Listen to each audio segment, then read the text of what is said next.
Hey, Langer, mes amis, samedi le 8 décembre, c'est la journée des Lumières de Lyon, après une semaine chez nos amis juifs du Hanouka, les fêtes de la lumière. Alors, voici une petite tradition que j'aime bien faire depuis quelques années avec les conseils de quelques amis lyonnais. Donc, d'allumer une chandelle dans chaque pièce, particulièrement à la fenêtre, et de profiter d'un moment de réflexion et d'être reconnaissant et bienséant. Donc chaque lumière représentait une âme disparue lors des grandes pestes en Europe.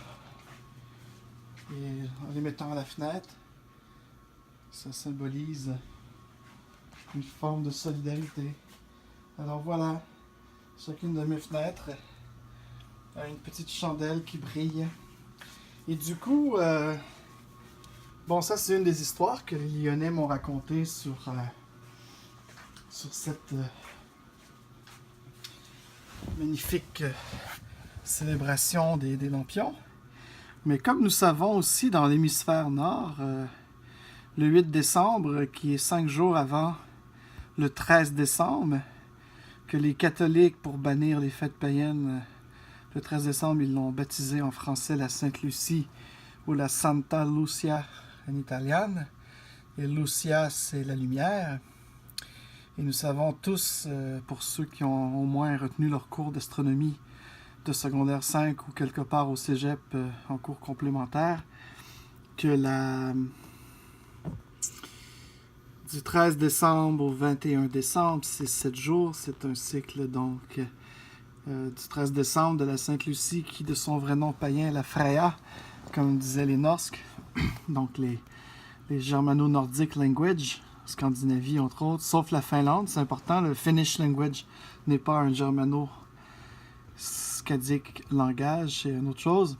Alors, pour faire une histoire courte, parce que là je m'étale un peu pour rien, du 13 décembre au 21 décembre dans l'hémisphère nord, donc la grande Europe centrale, de l'ouest et du nord, ainsi que l'Amérique du Nord, jusqu'en Alaska, en Russie sans doute également, c'est la période, c'est la semaine des nuits les plus longues, jusqu'au solstice d'hiver, le 21 décembre.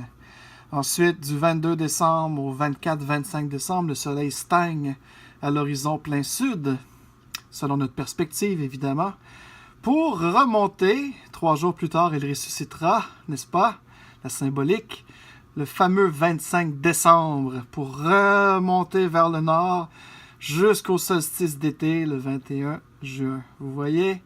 Alors, tous nos fêtes juives et chrétiennes sont basées sur les astres, le mouvement des astres, et particulièrement le soleil pour la christianité, particulièrement Saturne pour les juifs. Et nos amis musulmans, eux, se trouvent à suivre la Lune et parfois Vénus. Mais ça, ils ne vous le mettront pas.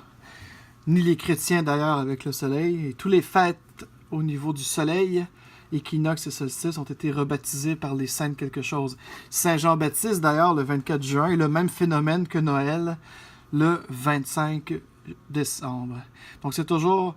Il y a le fameux équinoxe et solstice au niveau géocosmologique, donc au niveau du positionnement de la Terre sur son propre angle. Donc, et il y a aussi le positionnement du Soleil par rapport à cet axe qui se fait toujours dans un décalage de 2 jours à 4 jours. Donc voilà pour la petite courte histoire de ce 8 décembre. Donc les Lumières de Lyon, particulièrement sur les terribles tragédies de la peste et ses chandelles symbolisant les âmes solidaires, mais également marque aussi les derniers jours vers les journées les plus courtes ou les nuits les plus longues. Mais j'aime bien dire les nuits les plus longues. Et nous savons donc qu'à partir de Noël, la nativité, non pas du Christ de Mitra ou de Krishna, mais bien du soleil, c'est sa résurrection, sa remontée vers le nord, jusqu'à notre magnifique été, où là il commencera sa démisse. Donc Sol Invictus, ma saison du Sol Invictus, de mes vlogs Sol Invictus, commence maintenant, en ce magnifique 8 décembre. Ciao Lungers, Jouissez de la vie et surtout, gardez le sourire.